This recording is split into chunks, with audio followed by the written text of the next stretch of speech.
주시는 말씀은 디모데전서 1장 1절부터 11절까지의 말씀입니다. 제가 가지고 있는 성경 337쪽 디모데전서 1장 1절부터 11절까지의 말씀입니다. 우리 한 절씩 교독하겠습니다. 제가 한 절 읽고 여러분 한 절 읽고 우리 한 절씩 교독합니다. 우리 구주 하나님과 우리의 소망이신 그리스도 예수의 명령을 따라 그리스도 예수의 사도된 바울은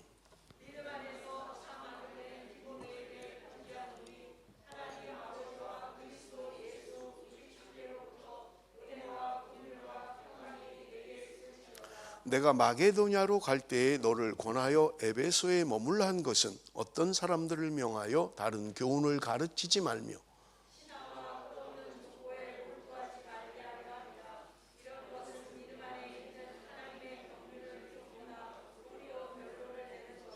이 교훈의 목적은 청결한 마음과 선한 양심과 거짓이 없는 믿음에서 나오는 사랑이거늘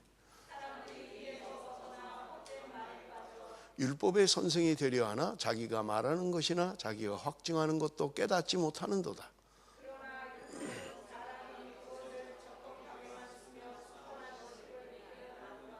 알 것은 이것이니 율법은 옳은 사람을 위하여 세운 것이 아니요 오직 불법한 자와 복종하지 아니하는 자와 경건하지 아니한 자와 죄인과 거룩하지 아니한 자와 망령된 자와 아버지를 죽이는 자와 어머니를 죽이는 자와 살인하는 자며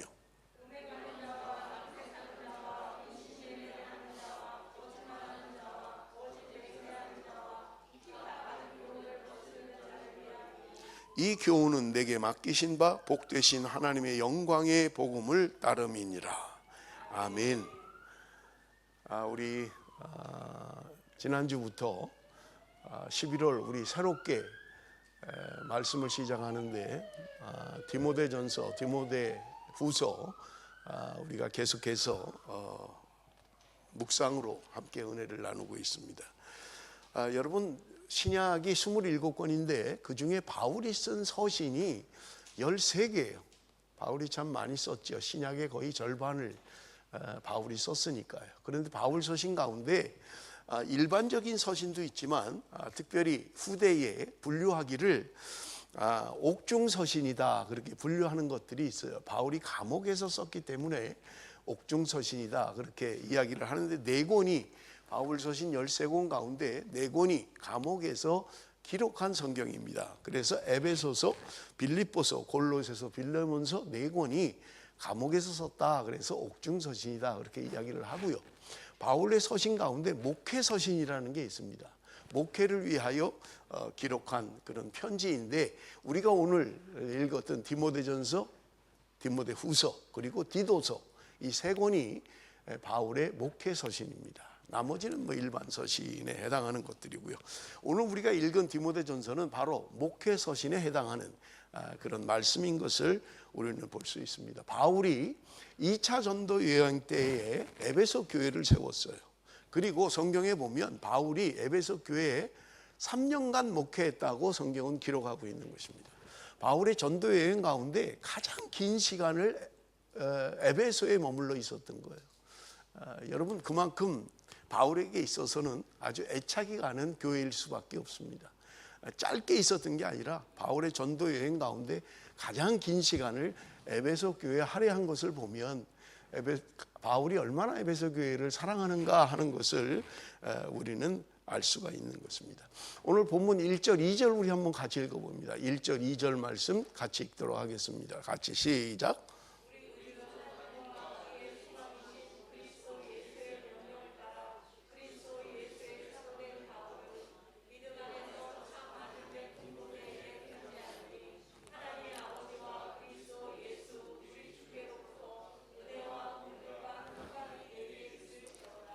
지금 바울이 디모데에게 편지를 하는 거예요.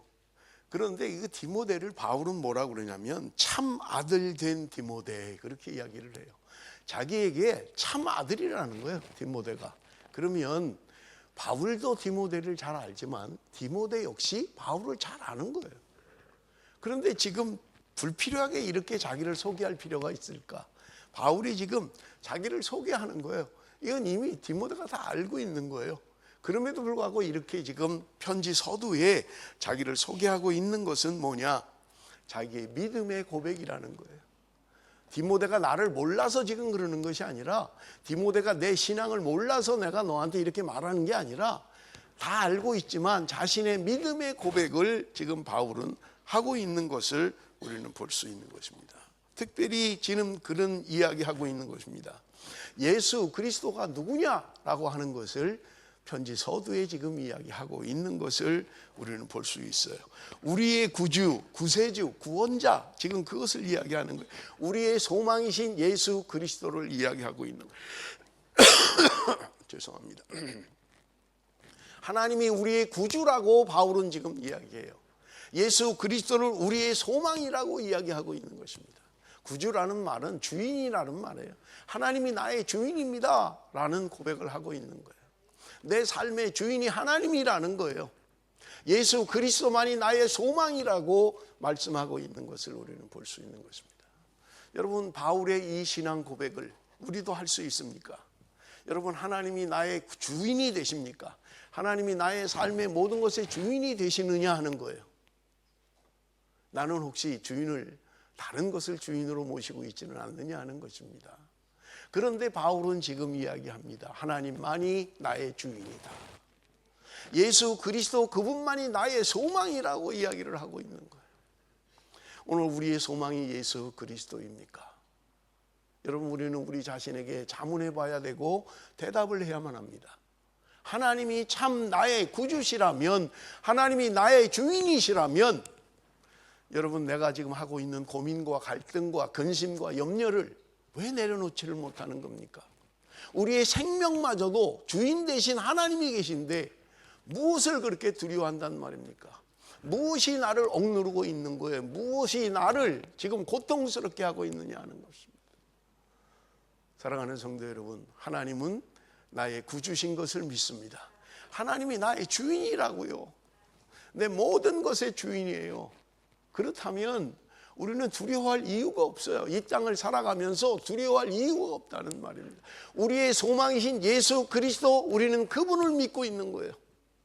그렇다면 그분에게 모든 것을 아뢰면 돼요. 그분을 의지하면 돼요. 왜냐하면 예수 그리스도가 우리의 소망이시기 때문에 그렇습니다.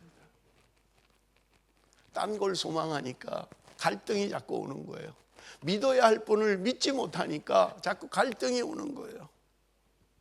바울은 지금 이 첫 문장에서 이야기하는 거예요. 하나님은 나의 주인이십니다. 예수 그리스도 그분은 나의 소망입니다 라고 이야기하고 있는 것입니다. 그런데 여러분 기억하십시오. 바울이 지금 이렇게 고백하고 있는 사회적 환경은 여러분 절대로 이런 고백을 해서는 안 되는 때입니다. 왜냐하면 로마가 통치하고 있는 때예요. 그 당시의 사회의 개념은 로마 황제가 주인이에요. 로마 황제가 복음이에요. 여러분, 이런 말을 처음 듣죠? 여러분, 이 아우구스투스 황제의 탄생에 관한 비문에 보면 이런 글이 있다고 해요. 시저 아우구스투스 복음의 시작이라. 예수 그리스도 복음의 시작이라 라고 성경은 이야기하는데, 그 당시의 세상은 황제가 복음이다, 황제가 구세주다, 황제가 주인이다, 그렇게 이야기하고 있다는 거예요. 그런 세상에서 살고 있는 거예요. 그런데 정반대로 이야기하잖아요. 나의 주인은 로마 황제입니다. 나의 복음은 황제입니다. 황제가 승리를 주는 것, 그것이 나에게는 복음입니다. 여러분, 세상 사람들은 그래요. 로마가 전쟁에 나가서 승리하고 승전보를 가지고 오면 그게 복음이에요. 복된 소식이에요. 우리가 이겼다, 우리가 무찔렀다, 우리가 승리했다, 세상은 그것이 복음이에요. 그런데 바울은 지금 정반대로 이야기하고 있는 거예요. 나의 복음은 예수 그리스도, 나의 주인은 하나님이시라고 고백하고 있다는 말입니다. 여러분, 이러한 고백이 우리는 가능하느냐는 거예요. 세상 모든 사람들이 세상이 주인이고 세상의 가치가 주인이고 모든 것이 세상에 다 있는 거예요. 그런데 바울은 아니다. 나의 구주는 하나님이시다. 나의 소망은 예수에게 있다라고 고백하고 있다는 말입니다. 얼마나 위대한 신앙 고백입니까? 평안할 때 하는 게 아니에요. 지금 그저 누구나 다 그렇게 생각할 때 말하는 게 아니에요. 우리처럼 다 예수를 믿는 가운데 나는 주님을 믿습니다라고 얘기하는 게 아니라 내가 예수를 고백하는 순간 감옥을 가야 되고 내가 예수가 나의 소망이라고 이야기하는 순간 죽어야 돼요. 그런데 바울은 그 고백을 하고 있는 거예요. 여러분, 오늘 우리가 세상을 향하여 이렇게 외칠 수가 있습니까? 오늘 우리가 이 세상을 향해서 나의 구주는 하나님이십니다, 나의 주인은 하나님입니다, 나의 소망은 예수 그리스도입니다 라고 고백할 수 있겠느냐라고 하는 거예요. 여러분, 2절은 이렇게 시작합니다. 믿음 안에서 참 아들 된 디모데에게 편지하노니. 여러분, 바울과 디모데의 관계가 얼마나 끈끈한 관계였는지 우리 계속해서 살피겠습니다만 디모데 후서에서도 계속 나오는 거예요. 바울과 디모데의 관계는 혈육 피를 나눈 관계는 아니에요. 바울이 총각이었으니까 아들이라고 누굴 낳은 게 아니죠. 그럼에도 불구하고 그는 디모데를 향하여 참 아들이다 그렇게 고백하고 있는 것을 우리는 볼 수 있는 것입니다. 얼마나 믿을 수 있는 사람이에요. 자기 아들과 같은 그런 디모데에게 지금 이야기하고 있는 거예요. 왜냐하면 바울은 지금 에베소 교회에서 3년간 목회를 했어요. 그리고 그가 떠나면서 지금 그 후임자로 지금 디모데를 지목해서 디모데에게 목회하도록 했던 것입니다. 우리 3절 4절 한번 보겠습니다. 3절 4절 다 같이 읽습니다. 시작.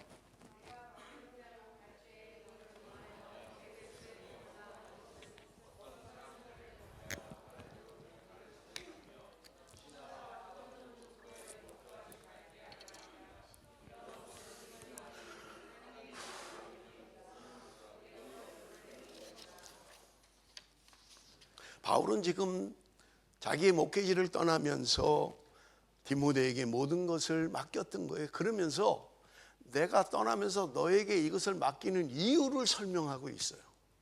그것이 무엇입니까? 3절에 보면 다른 교훈을 가르치지 말게 하려는 것, 다른 교훈을 가르치지 말라는 거예요.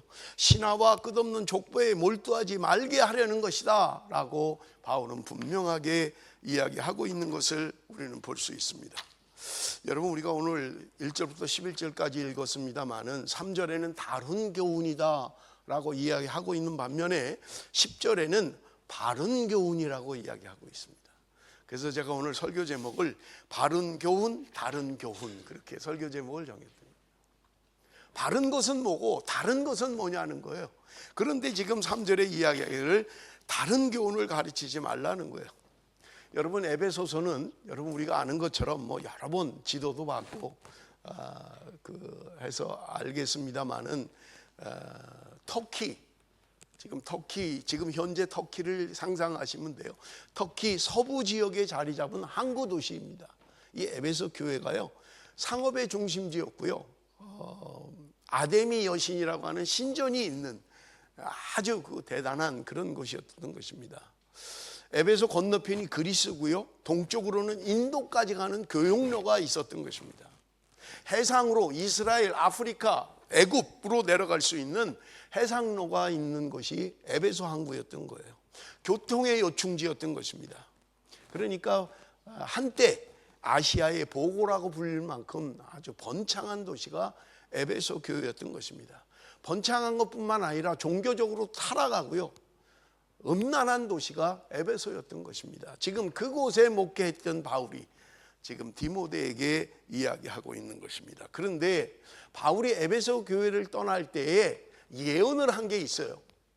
그게 뭐냐면 여러분 사도행전 20장 29절 30절에 보면 내가 떠난 후에 사나운 이리가 여러분에게 들어와서 그 양떼를 아끼지 아니하며 또한 여러분 중에서도 제자들을 끌어 자기를 따르게 하려고 어그러진 말을 하는 사람들이 일어날 줄을 내가 아노라.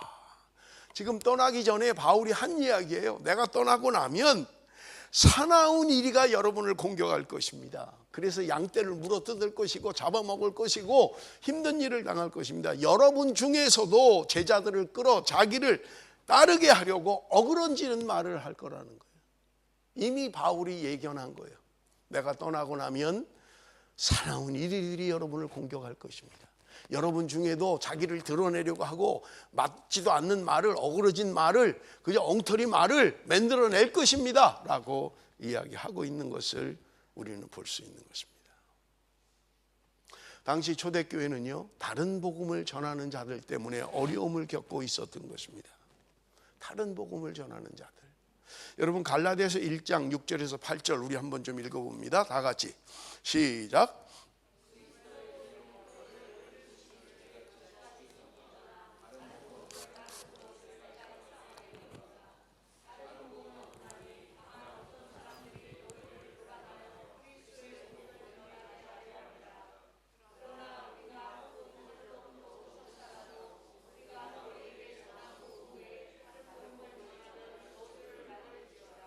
지금 여러분 보세요.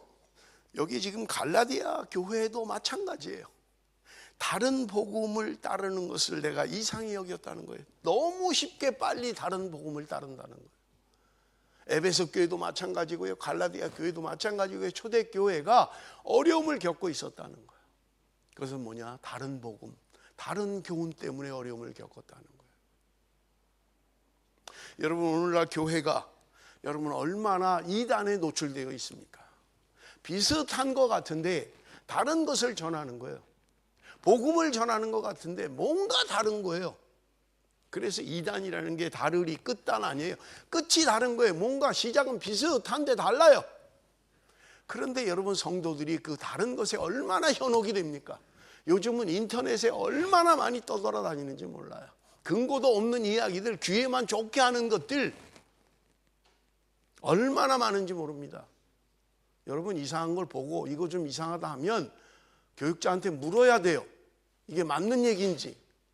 그저 대도하는 이야기, 떠돌아다니는 이야기, 뭐 그런 자기 경험 얘기, 이런 거 듣고 바른 것처럼 생각하면 안 된다는 말입니다. 여러분, 당시 초대교회는요, 두 가지의 어려움이 있었어요. 그건 뭐냐면 첫 번째는요, 율법주의였어요. 유대교에서 개종한 사람들이 율법을 지켜야 되느냐 말아야 되느냐, 사도행전 15장에도 기록되어 있잖아요. 초대교회의 가장 큰 어려움이었어요. 그리스도인이 되었는데 할례를 받아야 되느냐 말아야 되느냐 하는 문제 때문에 어려움을 겪었던 것입니다. 율법에서 말하는 금지된 음식을 먹어도 되느냐 먹으면 안 되느냐, 고린도 교회가 얼마나 힘들어했습니까? 먹는 문제, 율법에 대한 문제 때문에 어려움을 겪었던 게 초대교회입니다. 또 하나는 영지주의라고 하는 이상한 이단이 초대교회의 교회를 어지럽게 했던 것입니다. 그들은 굉장히 높은 영적인 지식을 가지고 있다, 우리는 영적인 체험이 있다 라는 것 때문에 교회를 어지럽혔던 것입니다. 하나님의 말씀보다는 뭔가 체험적이고, 뭔가 내가 하나님과 교통하고 있다, 내가 하나님과 함께하고 있다, 나는 날마다 하나님, 누가 정신없는 소리를 하더라고요. 자기는 아침마다 하나님 보좌에서 하나님과 회의하고 온대요. 나는 그런 말을, 또 믿는 사람은 뭐예요? 그런 말을 믿는 사람이 뭐냐? 믿는 사람이 있으니 할 거 아니에요. 저 사람 되게 신령하네.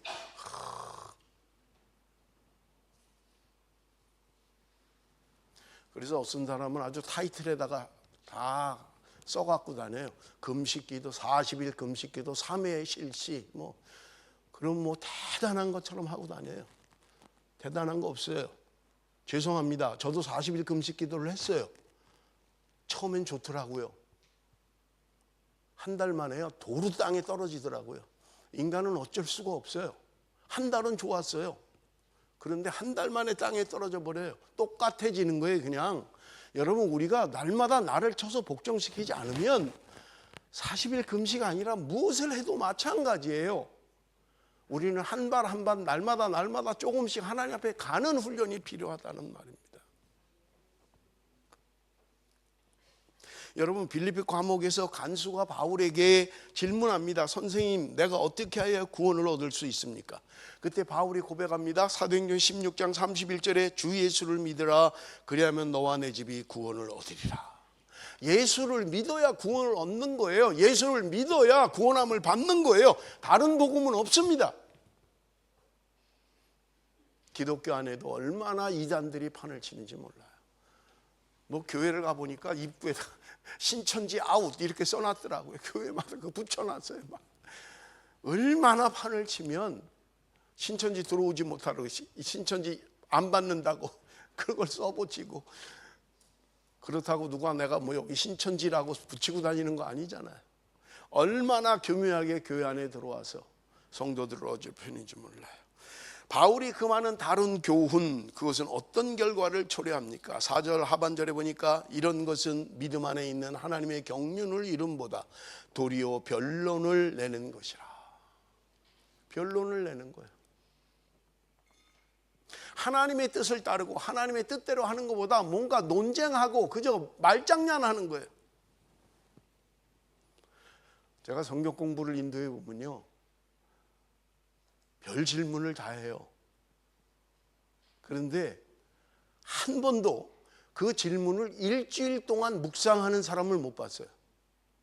내가 정말 고민이라 나 이 문제만 해결하면 정말 신앙생활 잘할 것 같은데 그래서 일주일 동안 고민하고 그런 사람 못 봤어요. 성경 공부할 때만 말하는 거예요. 그러고는 잊어버려요. 아무렇지도 않아요. 그 다음에 또 그래요.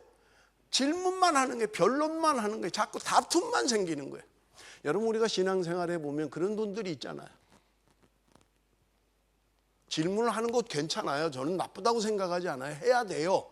그런데 정말 그렇다면 내가 그것 때문에 고민을 하고 그것 때문에 연구를 하고 그것 때문에 내가 뭔가를 해야 되는데 그냥 말만 하는 거예요. 말만.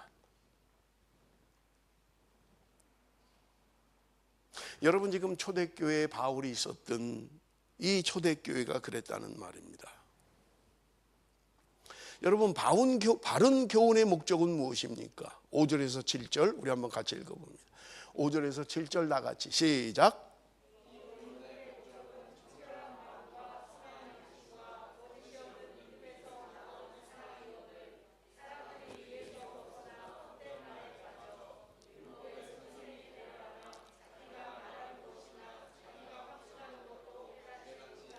바른 교훈이란 뭐냐? 바른 교훈은 선한 양심, 청결한 마음, 선한 양심, 거짓이 없는 믿음에서 나오는 사랑이라는 거예요.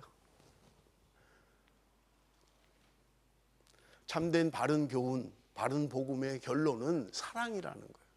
사랑하지 않던 사람이 사랑하게 된다는 거예요.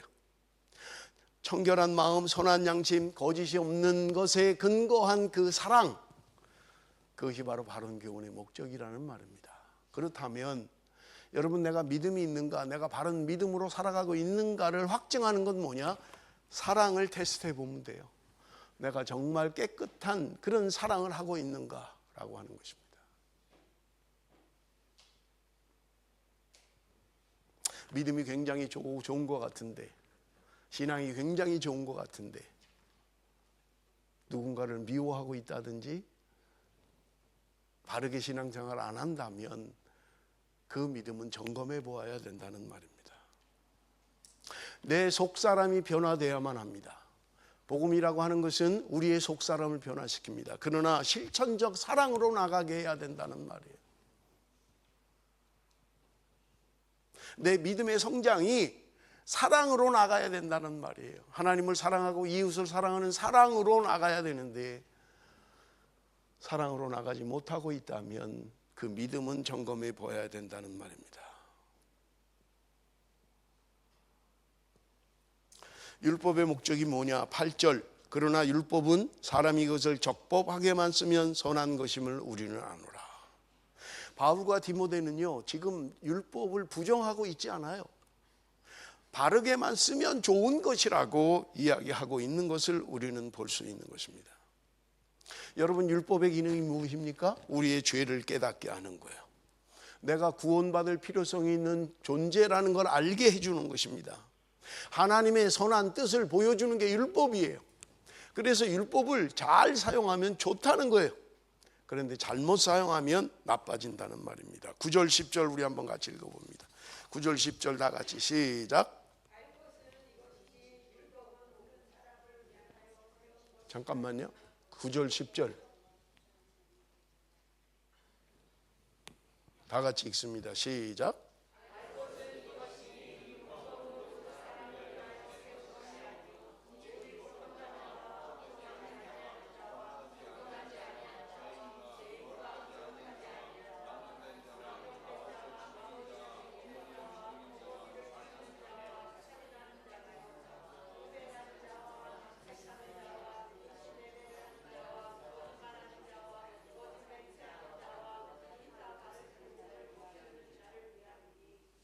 여러분, 율법이라고 하는 것은 우리를 바르게 깨닫게 하는 거예요. 우리의 죄를 깨닫게 하는 것입니다. 그래서 돌아서게 하는 것이 율법의 기능이라고 말씀하고 있는 것을 우리는 볼 수 있는 것입니다.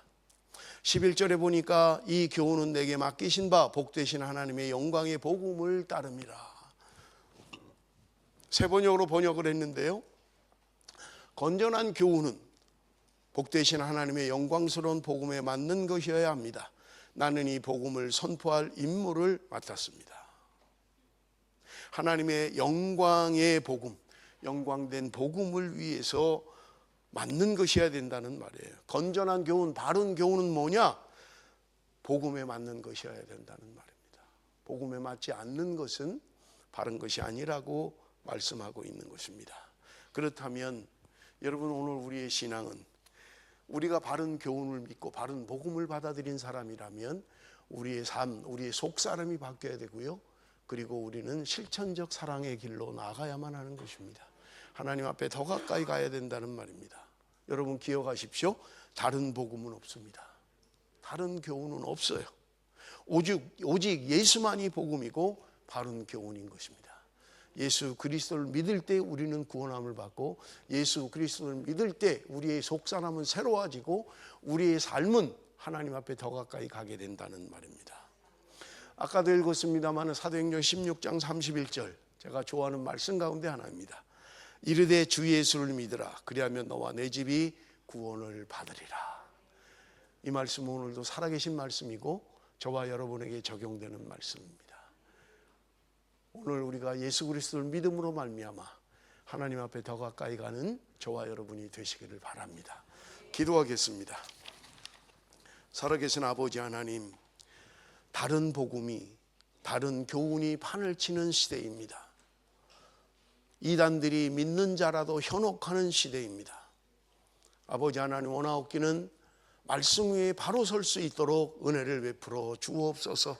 좌로나 우로나 치우치지 않게 하시고 말씀을 따라가는 하나님의 사람들이 되게 하여 주옵소서.